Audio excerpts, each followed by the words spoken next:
इसके पूर्व कि मैं अपना वक्तव्य शुरू करूं, मैं इस बात के सारे श्रोताओं का विशेष रूप से सुधा अरोड़ा, उत्सव मूर्ति डॉक्टर रमा नवले और गीताली वीमा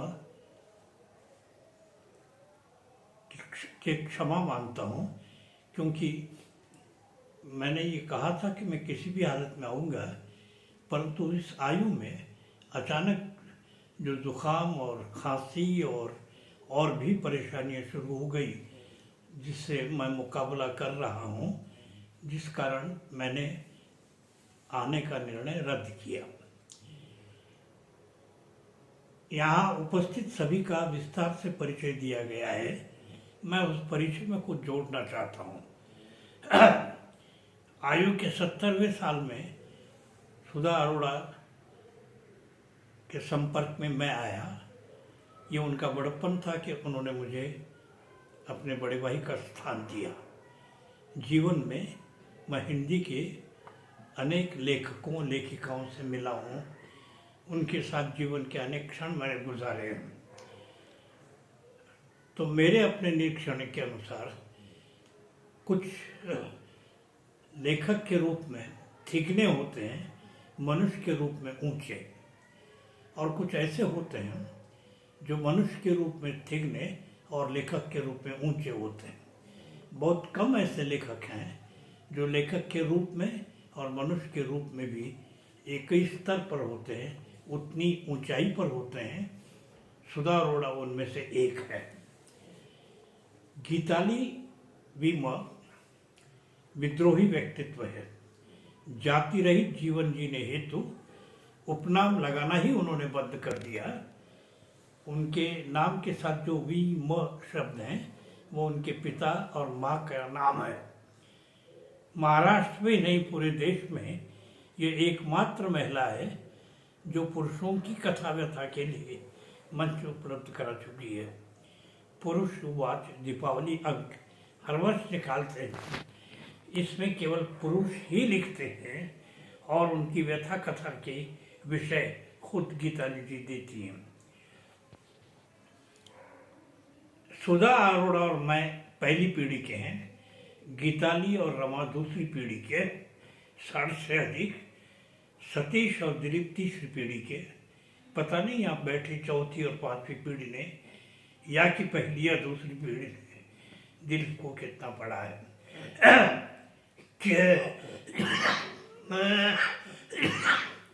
किसी विषय का गहरा कर उसकी विसंगतियों को पकड़ना और आज की राजनीति कैसे मनुष्य विरोधी होती जा रही है, इसका पर्दाफाश करना उनके चिंतन और लेखन के केंद्र में है।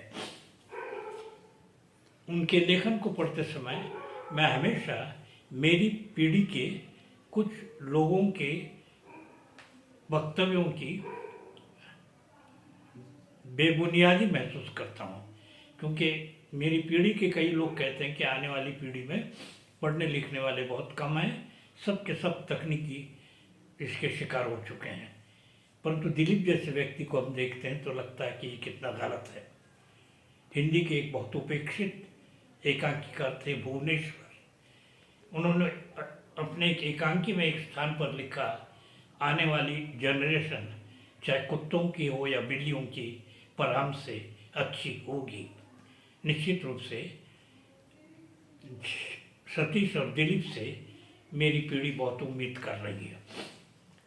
आज से करीब 25 वर्ष पूर्व जब मैं अवकाश ग्रहण कर चुका, तब मेरे छात्रों ने मेरा अभूतपूर्व ऐसा सम्मान किया और मेरे प्रति प्रेम के कारण कमलेश्वर अपने खर्चे से लातूर आए। उन दिनों एक प्राध्यापिका ने जानबूझकर एक शरारत भरा सवाल मुझसे किया, आपने अब तक काफ़ी कुछ लिखा, व्याख्यान देते देश वर्गों में, यह सब आपकी व्यक्तिगत उपलब्धियां रही हैं। क्या आपने अपने लेखन की परंपरा बनाई है? क्या आपकी लेखन परंपरा में कोई वारिश है? तब तो मैं ठोस उत्तर दे नहीं पाया, परंतु आज मुझे फक्र है और मैं फक्र के साथ कहना चाहता हूँ कि मेरी लेखन परंपरा को कम से कम 6 वारिसदार यहाँ बैठे हैं। मेरी अनुवाद परंपरा को आगे ले जा रही है उमा देशमुख और मेरी पत्नी शीला रणसुबे, और साहित्य के क्षेत्र में सर्वाधिक कठिन कार्य समीक्षा का उसे आगे ले जा रहे हैं रमा और सतीश। आज चूंकि अवसर रमा जी की पुस्तकों का लोकार्पण का है, इसलिए उनके बारे में मैं विस्तार से कुछ कटु और कुछ अच्छी बातें कहना चाह रहा हूँ।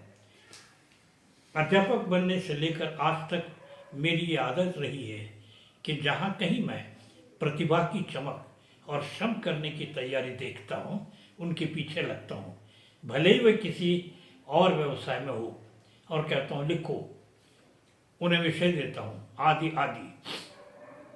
रमा उमा की तरह मेरी सीधे छात्रा नहीं है, और मैं जिंदगी भर छात्राओं को मेरे बहुत निकट आने नहीं दिया है। वर्षों तक मैं रमा जी को जानता ही नहीं था। जब मैं डीन बना तो पीएचडी करने हेतु साक्षात्कार देने ये आई, तब का एक प्रसंग बड़ा करुण भी है और मेरे लिए वेदनामय। उस साक्षात्कार में हमने साहित्य विषय कुछ बुनियादी सवाल पूछे। मुझे लगता है इन्हें मैंने प्रेमचंद की कुछ प्रसिद्ध कहानियों के बारे में पूछा था, और इन्होंने पूरी ईमानदारी से कहा मैंने उनकी एक भी कहानी नहीं पढ़ी है, केवल पाठ्यक्रम में जितने हैं वही कहानियाँ पढ़ी हैं, अन्य नहीं। तब मैं बहुत उखड़ गया था। मैं इन्हें पीएचडी की इजाज़त ही देने की इच्छा नहीं रख रहा था। प्राध्यापक दत्ता भगत के आग्रह के कारण उन्हें अनुमति दे दी गई। बाद में विश्वविद्यालय द्वारा एक पाठ्यपुस्तक निर्माण में ये मेरे निकट आई, मुझसे जुड़ गई।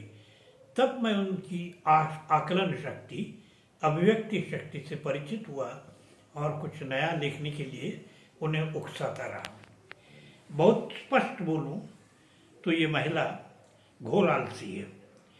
जीवन में 2 पुस्तकें जो उसने लिखी है, एकेडमिक क्षेत्र में उसका कोई महत्व माना नहीं जाता।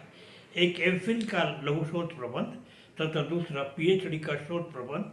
ये दोनों किसी अनुदान के तहत लिखे गए हैं, स्वेच्छा से उत्स्फूर्त होकर नहीं।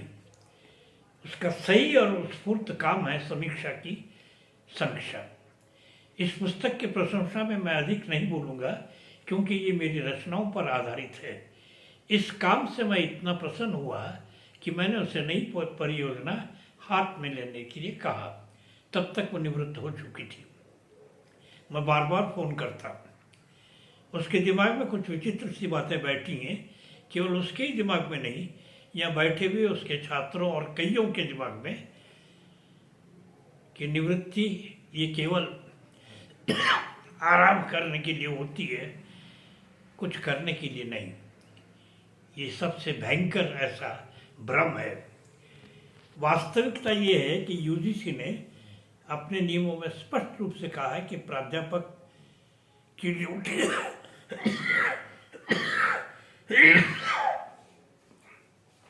और कर्मचारी घंटे ही है। 3 घंटे अध्यापन, 2 घंटे विद्यार्थियों की शंकाओं का समाधान, 5 घंटे, और उसके बाद घर जाकर या ग्रंथालय जाकर 3 घंटे अध्ययन, अपने विषय का अध्ययन। पता नहीं आप में से कितने लोग इस सही नियम का पालन करते हैं। निवृत्त होने के बाद भी एक जिम्मेदारी होती है उस समाज के प्रति जिसने इतनी बड़ी निवृत्त राशि हमें दे रहा है। इसलिए मैंने कहा इतनी बड़ी वेतन राशि ले रही हो, कुछ तो अपने क्षेत्र के लिए काम करो। मैं बार बार फोन करता रहा, पता नहीं उसने मेरी शिकायत की कि क्या हुआ। उनके गुरु नरसिंह दुबे एक दिन मुझे फ़ोन पर उनका, सर आप क्यों उनके पीछे लगे हैं, उसकी कोई इच्छा नहीं करने की। वह गृहिणी का जीवन जीना चाहती है और फिर परिवार की अनेक जिम्मेदारियां उस पर हैं। आप क्यों परेशान कर रहे हैं? जब मैं उदास हुआ और उसके बाद मैंने तय किया कि मैं फिर कभी भी इस विषय पर बात नहीं करूंगा।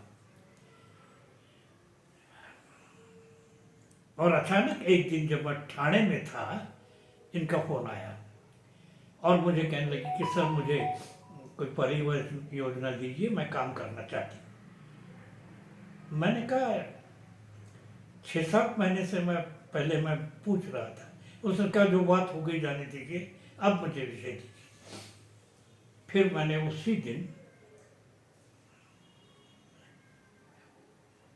स्त्री विमर्श का संपूर्ण ब्लूप्रिंट, प्रकरण 1, 2, 3, 4, 5, 6 उप प्रकरण, संदर्भ ग्रंथ सब कुछ भेज दिया और इसको पूरा करने में इसने 6 साल लगाए। पहले हिंदी में, मराठी में ये ग्रंथ निकले, ऐसी कोई दिमाग में बात नहीं थी। मैंने कहा कि ये तुम्हें करना है। 6 साल में एक 250-300 की पुस्तक आलस्य का ये आदर्श नमूना है। जब भी पूछो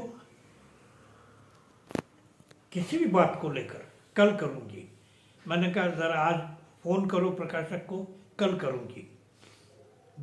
और जो काम करती है बहुत धीमी गति से, इसमें कोई शक नहीं कि वो काम बहुत व्यवस्थित अनुशासित होता है। मेरा कहना है कि रोज कम से कम 1.5 घंटा इसके लिए दो तो कुछ बात बनेगी। ऐसे कार्यों में सातत्य चाहिए। और इनके संबंध में ऐसा होता है कि 10-10 दिन, कभी कभी 1 माह का अंतराल आ जाता है, फिर सारे लगना मुश्किल हो जाता है। एकेडमिक काम में ऐसा नहीं चलता। एकेडमिक काम में सातत्य होना बहुत जरूरी है। बहुत स्पष्ट रूप से मैं कह रहा हूँ, शायद उन्हें, उनके परिवार वालों को, उनकी बेटी को बुरा लगे, परंतु ये वास्तविकता है। मुक्तिबोध ने लिखा, प्रत्येक लेखक को खुद को तलाशना और खुद को तराशना चाहिए। खुद को तलाशना मतलब निरंतर आत्म परीक्षण करना चाहिए। अगर मुझमें इतनी ताकत है, प्रतिभा है, अभिव्यक्ति की ताकत है, तो उसका उपयोग मुझे करना चाहिए। मराठी के कवि बाबा बोरकर ने कहा, हमारे यहाँ की 90% प्रतिभाएं केवल आलस्य के कारण जल जाती हैं। ये हुआ उनके लेखन के बारे में। इतना ही मुझे लगता है काफ़ी है, क्योंकि समय समय पर मैं उनसे ये सारी बातें कह चुका हूँ पर मैं कह रहा हूँ। अब मैं कुछ खतरों की ओर सूचित करना चाहता हूँ। प्रत्येक पीढ़ी के लेखकों के सामने अभिव्यक्ति के खतरे होते हैं। प्रत्येक काल के खतरों का स्वरूप अलग अलग होता है। आज की पीढ़ी के सम्मुख व्यवस्था का विद्रूप चेहरा है, जो उसे मुक्त रूप से व्यक्त होने नहीं देती। रमानौले मित्र मंडल के पोस्ट पर अभिव्यक्ति के संकट को लेकर मैंने कभी एक राजनीतिक बात कही। हो हल्ला मच गया। मुझे उपदेश दिया जाने लगा कि यह मंच खालिद साहित्य का है, यहाँ राजनीति मत लाइए। हंसूं या रोऊं, एडमिन ने भी मुझे हिदायत दी कि राजनीतिक पोस्ट न डाले। मैं काफ़ी इसलिए उदास था कि साहित्य की ही नहीं, जीवन की बुनियादी बात यह है कि जनतंत्र में राजनीति से अलग रहकर आप जी नहीं सकते। To speak is a political act, to eat is a political act. इतनी राजनीति हमारे जीवन के डाइनिंग टेबल तक आ चुकी है और राजनीति से आप दूर हो नहीं सकते। कर रहा था कि इस देश में हुई सबसे बड़ी घटना पर इस देश की स्त्री संगठनाएं, संवेदनशील स्त्रियां अपनी प्रतिक्रिया देंगी। घटना क्या थी? ठीक एक वर्ष पहले अयोध्या में राम मंदिर का उद्घाटन हुआ और राम की मूर्ति बिठाई गई। मेरी पीढ़ी के सामने राम की जो मूर्ति थी उसमें बीच में राम, बाईं ओर सीता, दाईं ओर लक्ष्मण, ये तस्वीर हमारे भीतर बैठ चुकी थी। परंतु इस मूर्ति में सीता गायब है। सीता एक ऐसा चरित्र है, जीते जी जिसको अपमानित किया गया, जीते जी जिसको अग्नि परीक्षाएं देनी पड़ी, और अब तो उसको गायब भी कर दिया गया है। केवल राम की मूर्ति बनाने के पीछे एक बहुत बड़ा षड्यंत्र है। मित्रों, ये बहुत आसान बात नहीं है। जिस विचारधारा के लोग हैं वो स्त्री को केवल जनने और भोगने की वस्तु मानते हैं, इसलिए राम की मूर्ति से सीता गायब हो गई। ये जो रोज की घटनाएं होती हैं उसे क्या हम चुपचाप देखते बैठेंगे? उसे लेकर क्या हम कोई प्रतिक्रिया नहीं देंगे? हिंदी के कवि पूरे दमखम के साथ प्रतिक्रिया दे रहे हैं। मराठी की कविता में भी है स्वर, बहुत धीमा स्वर है, प्रखर स्वर नहीं है। ये स्थिति दिन ब दिन इतनी बिगड़ते जा रही है कि मैं इसको एक लोक कथा के माध्यम से आपके सामने रखना चाहता हूँ। इस लोक कथा में मैंने आवश्यकता अनुसार परिवर्तन किया है। सैकड़ों वर्ष पूर्व एक राजा अपने प्रजा के प्रति बहुत ही प्रजा के विकास के प्रति मैं बहुत प्रतिबद्ध हूँ, ऐसा हमेशा कहते रहता है। उसने कई विकास योजनाओं की शुरुआत की उस राज्य के बड़े बड़े सामंतों को लेकर। धीरे धीरे हुआ ऐसा कि उस राज्य में आत्महत्याओं की संख्या बढ़ने लगी। किसानों की आत्महत्याएं, अत्यंत पढ़े लिखे बुद्धिवादी व्यक्तियों की आत्महत्या, आज की भाषा में IIT जो हो चुका है ऐसों की आत्महत्या, या उच्च शिक्षा के बाद वैराग्य को धारण करना, विचित्र स्थिति थी। एक और विकास तेजी से हो रहा था और दूसरी ओर आत्महत्याएं बढ़ रही थी। राजा परेशान। ऐसा क्यों हो रहा है, इसके लिए उसने आयोग की स्थापना की। एक आयोग, दो आयोग, सारे रिपोर्ट आए, परंतु उससे समाधान नहीं हुआ। उसको लग रहा था कुछ तो गड़बड़ है जिसे पकड़ नहीं पा रहे लोग। ऐसे में एक दिन एक मंत्री उनके पास आया और कहने लगा, महाराज, अपने राज्य में एक तपस्वी घूम रहा है, भाषण दे रहा है, लोग उसके पीछे पागल होकर जा रहे हैं, बहुत ही नेक इंसान है, आप उनसे जरा बात कीजिए, हो सकता है वो हमारे राज्य की मूल समस्या को पहचान पाए। राजा ने उससे बोला भेजा और कहा, देखो सब कुछ मैं कर रहा हूँ,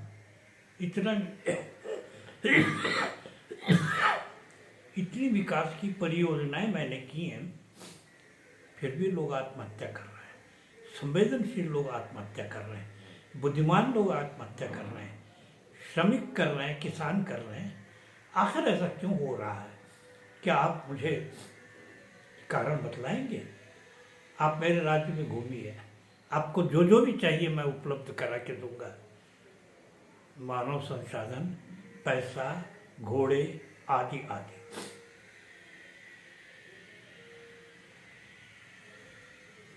क्या शब्द था? राजन, मुझे किसी भी बात की कोई जरूरत नहीं, मैं अकेला घूमूंगा और आपके पास आऊंगा। 15 दिन बाद राजा रोज एक एक तारीख पलटाता और लगता कि कल आएगा, परसों आएगा। और ठीक 15 दिन बीतने के बाद राजा सवेरे से उसकी प्रतीक्षा करता रहा। वो तपस्वी आया, राजा को एकांत में ले गया। राजा ने पूछा, महाराज क्या कोई उत्तर मिला?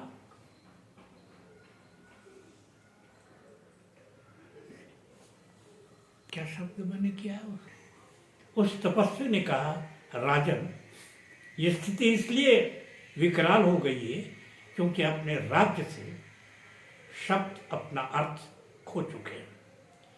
जब शब्द अपना अर्थ खो देते हैं तब एक खोखलापन जीवन में आ जाता है और संवेदनशील व्यक्ति खोखलेपन को सह नहीं पाता। आपके पूरे राज्य में हर शब्द के अर्थ बदल गए। कोई भी शब्द उच्चारण के बाद अपनी भीतरी शक्ति की भूमिका निभा नहीं पाता। मैं यहाँ एक उदाहरण देता हूँ कि गांधी जी कोई बहुत अच्छे वक्ता नहीं थे। उन्होंने इतना ही कहा ना, क्विट इंडिया, भारत छोड़ो। करोड़ों लोग खड़े हो गए। क्या ताकत थी शब्दों में? बाबा साहब अम्बेडकर ने इतना ही कहा था, पढ़ो, संगठित हो जाओ, संघर्ष करो। एक पूरी कौम खड़ी हो गई। कार्ल मार्क्स ने इतना ही कहा ना, मजदूरों, दुनिया के मजदूरों एक हो जाओ। सारी दुनिया में विद्रोह के विचार, क्रांति के विचार फैलने लगे। नेताजी सुभाष चंद्र बोस ने घोषणा की थी, तुम मुझे खून दो, मैं तुम्हें आजादी दूंगा। लाखों युवक उनके पीछे निकले थे। क्या बात थी! शब्द तो 7-8 ही तो थे, परंतु एक ऐसी ऊर्जा लेकर वो आए, ऐसी ताकत लेकर वो आए। ये ऊर्जा और ताकत कब आती है? जब बोलने वाले की नैतिकता हो, बोलने वाले का अपना चरित्र हो, तभी शब्द अपना अर्थ देते हैं। राजन, आपके राज्य के करीब करीब सभी लोग अपना चरित्र खो चुके हैं, इसलिए उनके शब्द भी खोखले हो चुके हैं। ऐसे कई उदाहरण दिए जा सकते हैं। इसलिए राजन, कोई उपाय नहीं है। फिर भी राजा ने पूछा, महाराज मुझे निराश मत कीजिए, कोई ना कोई मार्ग होगा। तब उस तपस्वी ने कहा, हाँ एक मार्ग है। आपने जिन लोगों को सलाखों के पीछे डाला है, इसलिए कि वो सत्य शब्द बोल रहे थे, वो आज का सत्य बोल रहे थे, वो आक्रामक रूप से व्यवस्था पर टूट पड़ रहे थे, वो सामान्य मनुष्य की बात कर रहे थे, वो शोषित की बात कर रहे थे, और आपकी व्यवस्था ने उन्हें शहरी नेग्लेक्ट कहकर बंद कर दिया। जितने भी अभिव्यक्ति के खतरे उठा रहे थे, उन सब के आपने बुरे हाल किए, उनको हाशिए में डाला देख गए। राजन, अभी स्थिति बुरी नहीं है। जाइए, उन हाशिए में डाल चुके होंगे उन कलाकारों को, उन गायकों को, उन नाटककारों को, उन अभिनेताओं को, उन कवियों और लेखकों को मुनादी दो कि वो आए, निश्चिंत होकर अपनी अभिव्यक्ति दे, पूरी तरह से बिना किसी बाधा के। जो भी बोलना है, लिखना है, लिखे। हम भी आत्म परीक्षण करेंगे और आत्म परीक्षण करने से स्थिति बदलती जाएगी। इसलिए मैं चाहता हूं कि आप जाएं और ये सारे जो बंधन आपने डाल दिए हैं उसे निकाल दें, शब्द को उसकी शक्ति से जोड़ दे। शब्द जो अपनी शक्ति खो चुके हैं उन्हें फिर से उनकी शक्ति के साथ जोड़ दिया जाए। शब्द संस्कृति के सभी उपासकों के लिए आज इतना भर धन्यवाद।